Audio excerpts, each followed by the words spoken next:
que tivemos juntas aqui no Clube de Engenharia, e eu vi que o Francis segue muito bem o Tancredo Neves, que dizia que uma reunião tem que ser executada, feita num ambiente suficientemente pequeno para que pessoas fiquem em pé e demonstrem, então, um grande interesse.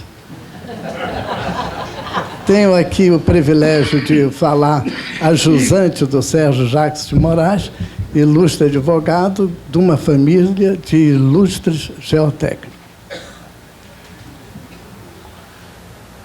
As barragens de terra já são conhecidas por muitos, e minha função aqui é dar uma ligeira ideia do que é uma barragem de rejeitos, do seu projeto, dos seus métodos construtivos. As barragens de rejeitos diferem das barragens de terra para acumulação de água, embora elas também sejam de terra, porque a construção é por um período muito mais extenso. O projeto deve e pode ser otimizado ao longo desse longo tempo.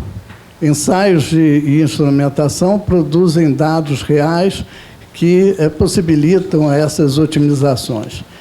E a construção, em geral, é feita através de aterros hidráulicos. A performance dessas barragens são afetadas ou por uma percolação inadequada, ou por uma drenagem deficiente, ou por uma densidade inadequada no local errado, ou por uma instabilidade devido à liquefação, o que acontece quando existem tremores de terra, e pela insuficiência do sistema extravasor. E, normalmente, essas barragens são construídas ou pelo método de jusante, que aparece em cima, em que o aterro vai crescendo de montante para jusante, os rejeitos acumulados a montante, ou pela linha de centro, em que a barragem vai subindo pelo eixo da barragem inicial, ou, o que é mais comum, pelo processo de montante, em que há uma pequena barragem chamada starter dam, e a barragem vai subindo com a crista, caminhando para montante. E é o que a gente vê aqui, esses três tipos de barragens, sendo que naquele slide superior nós vemos um tipo de construção em que, depois da barragem inicial, os aterros vão subindo em cima de rejeitos mais grossos, sendo que os rejeitos mais finos vão ficando mais afastados da parede da barragem. E aqui nós vemos uma barragem, agora de cima para baixo, do lado direito, subindo, e um aspecto importante é que a praia que aparece ali em vermelho seja suficientemente afastada para evitar que a água de percolação, como nós vemos agora nessa figura, atinja o talude jusante da barragem. Portanto, a drenagem interna tem que ser muito importante. E o processo de construção, existem vários, eu vou mencionar aqui apenas dois. Aqui nós temos o rejeitoduto, que é um mineroduto de rejeito, e com várias ramificações. Por pressão, os rejeitos são bombeados, e por cima da barragem eles são lançados no reservatório de rejeitos. Pronto. Existem alguns tipos de barragem. As barragens podem ser circulares ou retangulares, enfim, acima do nível do terreno. Na África do Sul essas barragens são muito comuns. Ou então em vales, preferencialmente vales de vazão natural extremamente baixa, ou em cavas, como aparece ali na terceira figura, ou em minas subterrâneas, ou ainda, na última figura, com o lançamento dos rejeitos dentro de lagos existentes. E aqui nós vemos o processo de construção de montante, em que aparece ali a representação da linha de saturação do aterro, e para fazer com que a parte mais de montante seja constituída pelos rejeitos mais grossos, existe o ciclone, que é esse aparelho que aparece aí, em que o rejeito é injetado nesse cone, com uma abertura na parte posterior. O rejeito circula dentro do cone, pela aceleração centrípeta. Os grãos mais grossos saem pela boca do cone e os grãos mais finos saem por trás e vão ser encaminhados para longe do paramento da barragem. E aí aparece a saída dos grãos mais grossos. Eu tive algumas vezes na Colorado State University, em que eles estavam com problemas de barragens de rejeitos e mineração de urânio. Por incrível que pareça, eles tinham várias dúvidas. E uma delas é a radiação gama, o radon que sai como um gás para a atmosfera, e na nossa barragem de rejeitos de mineração de urânio, nós usamos uma coisa semelhante à que está aqui nessa figura, e que eu já apresentei nessa mesma sala há vários anos atrás. Infelizmente, 6 malfeitores entraram na minha casa e levaram todos os meus arquivos, e, portanto, eu tenho que apresentar esse caso, que é um caso americano. A barragem é impermeabilizada na face de jusante, o material permeável da fundação é barrado por um diafragma, e toda a água de percolação da fundação e da barragem é captada e bombeada de volta para o reservatório. A nossa barragem de rejeito em Poços de Caldas é uma barragem de aterro compactado com face de concreto no lado jusante. Eu acho que é a única do mundo. Bom, é claro que tudo isso leva, como disse aqui o Carlos Henrique, a eventuais inseguranças. E como é que a gente detecta, ou detectamos no passado, essas inseguranças? Houve eventos principais, todos eles relacionados a colapsos de barragem. Esses eventos causaram uma publicação da Comissão Internacional de Barragens, Leçons tirées des accidents de barrage. Um outro acidente gerou a atuação do US Army Corps of Engineers na inspeção de milhares de barragens em território americano. E, finalmente, aqui no Brasil, a partir de 2010, nós tivemos a Lei de Segurança de Barragem. E quais foram esses acidentes? 2 deles são muito conhecidos de todos. Essa é a barragem de Malpasset, tinha 60 metros de altura, não era muito grande, uma barragem arco no sul da França. O reservatório demorou uns 4 anos para encher por causa de problemas ambientais, e os ambientalistas estavam com razão, porque quando ela atingiu um nível próximo do nível d'água máximo normal, ela rompeu pela insuficiência de resistência da ombreira esquerda, que tinha uma descontinuidade que não foi devidamente detectada nas investigações. E esse acidente foi em 1959, 423 pessoas faleceram. Aqui nós vemos outro acidente importante, a barragem de Vajon, que tem 262 metros de altura. É uma barragem na Itália, Da crista da barragem, é isso que se vê, ali várias cidades, e, repentinamente, uma encosta com 50 milhões de metros cúbicos caiu sobre o reservatório. O pior é que se sabia da instabilidade dessa encosta, o reservatório começou a ser enchido, parou porque a encosta começou a andar, eles rebaixaram, depois foram subindo de novo e, de repente, a encosta acelerou. Os operadores avisaram a população jusante, mas a população jusante é de italianos, os italianos são meio complicados, né?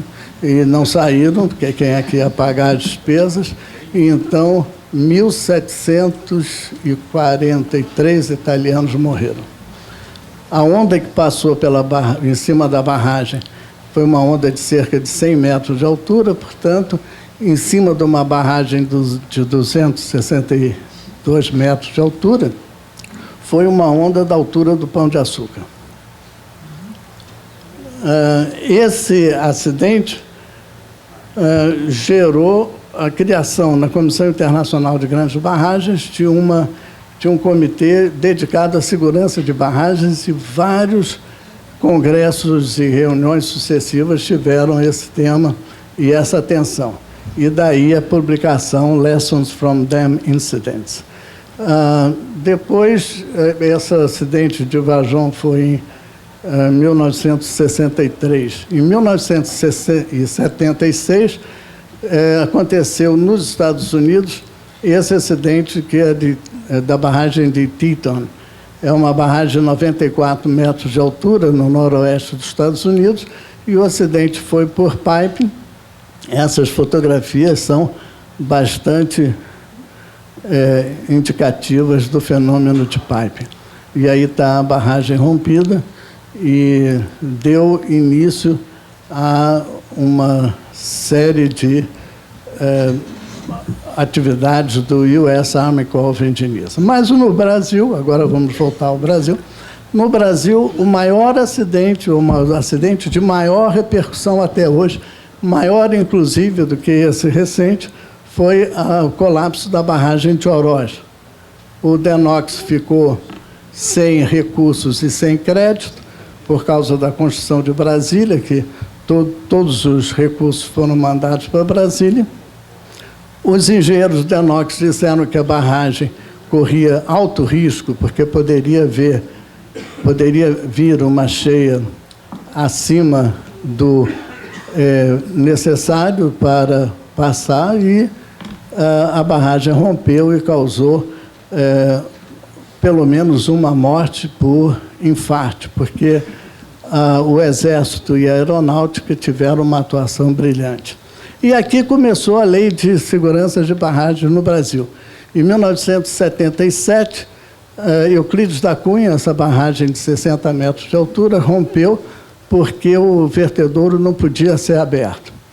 Essa é uma história interessante, mas que eu não tenho tempo para contar agora. O rompimento dessa barragem gerou o rompimento dessa outra barragem, aquele moeiro de 35 metros de altura. Essa barragem, são 3 barragens, a terceira caiu sobre a segunda e a terceira caíram sobre a primeira, e 145 pessoas faleceram.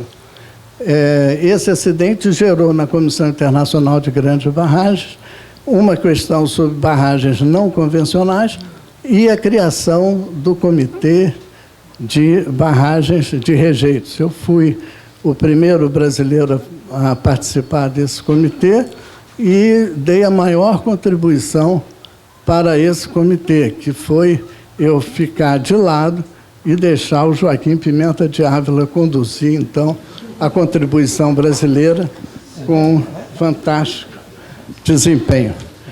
Nós já vimos aqui, outras pessoas já falaram da barragem de Germano, barragem do Fundão e barragem de Santarém, e o que nós vemos é essa engenheira na crista da barragem. O que ela pensa é em como a estrutura deve estar segura. E tanto para barragens de água quanto para barragens de rejeito, chega à conclusão da obra e a festa de inauguração. E na festa de inauguração, como vocês estão vendo aí, com uma alegria muito grande e a obra é bem sucedida, você vê a bandeira do Fluminense erguida. Eu queria dizer a vocês que aqueles que se interessarem pelo assunto, existe essa publicação do Comitê Brasileiro, que foi coordenada, editada, redigida pelo Joaquim Pimenta de Ávila, e qualquer coisa vocês podem obter isso no comitê ou em contato comigo. Muito obrigado.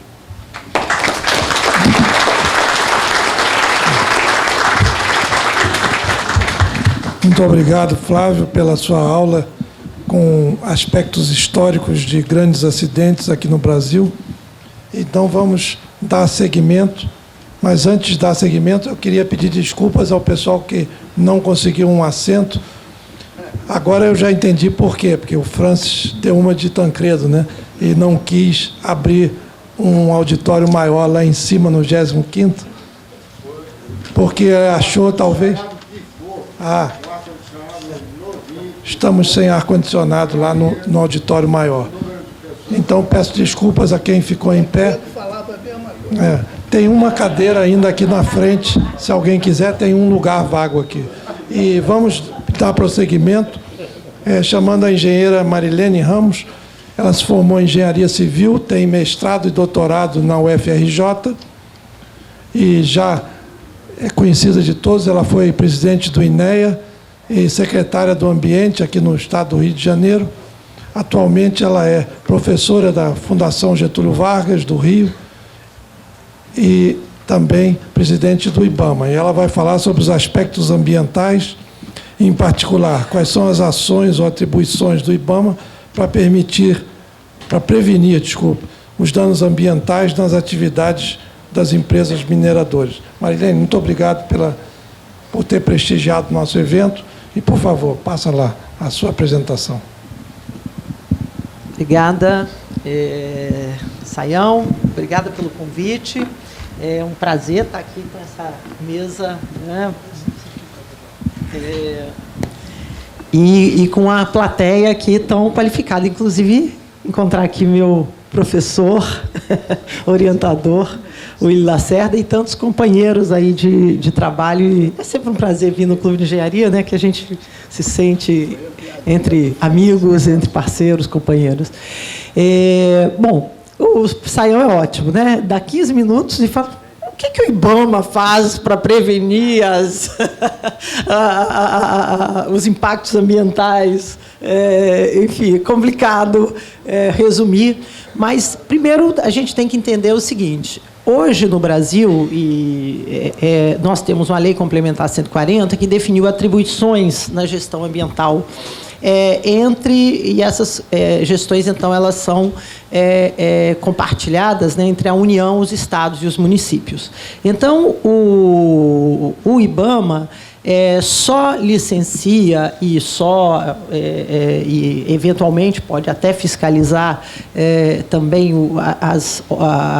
os empreendimentos que são licenciados pelo Estado, mas no caso da mineração, só no caso em mineração que esteja em área da União. Então, por exemplo, a mineração lá o projeto de Carajás, ele